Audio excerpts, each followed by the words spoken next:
Some people are born into music. I was born into a machine that ran on it. Gary, Indiana, 1963. A two-bedroom house on Jackson Street. 11 people, 1 bathroom, 6 boys sharing 2 beds, and a father named Joseph Walter Jackson. A man who looked at his sons the way other men look at investment opportunities. I want you to picture something. It is 10 in the morning. A man in a suit is in the middle of the most important investor meeting of his life. He is smiling. He is confident. He thinks today is the day everything pays off. And then, every phone on that table lights up. At the same time, my name is Michael. I am the reason those phones lit up. And I had already left the building. The rehearsal started immediately. Before school, after school, on weekends, in the evenings. Every single day without exception. He was not a patient teacher. He was an exacting one. I learned to perform perfectly because the cost of imperfection was immediate and physical. My mother, Catherine, she knew. She saw everything that happened in that house. She stood in doorways and she witnessed things she could not stop. She loved us more than she could protect us. That is the hardest kind of love to be given to a child. At night, when the house was sleeping, I would go to the rehearsal room alone and practice by myself. Not because he told me to, because in the dark, with no one watching, the music was finally completely mine. When Motown called, I was 11 years old. My father sat across from Berry Gordy and negotiated my entire future. He spoke for 2 hours, he signed the papers. Nobody asked me what I wanted. Nobody in that room ever asked me that.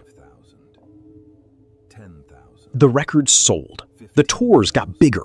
The crowds got louder. My father's suits got more expensive. The gold watch appeared on his wrist somewhere around 1970.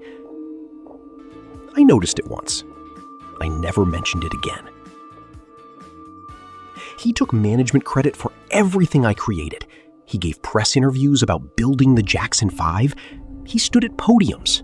He accepted praise. He built a business. I was the product inside it.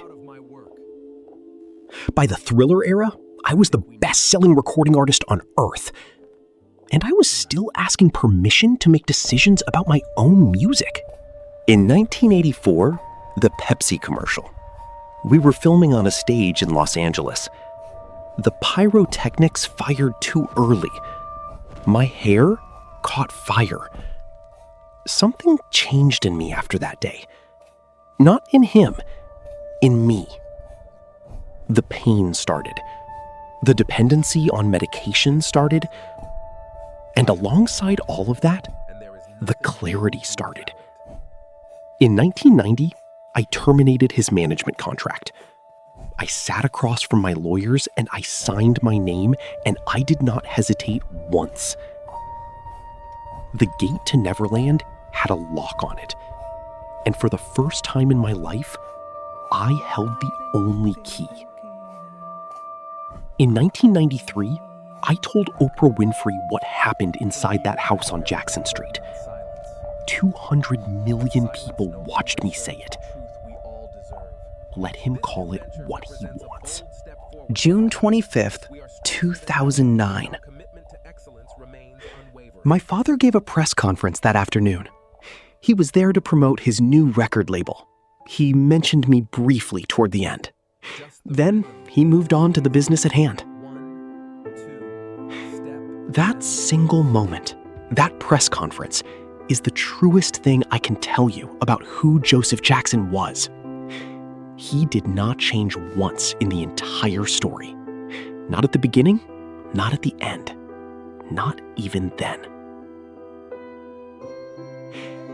My father passed away in June 2018.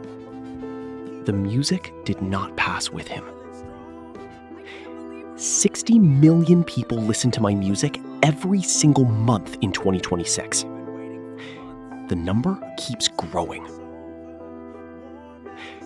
I think that answers every question anyone might still have. The moonwalk. Nobody taught me that movement.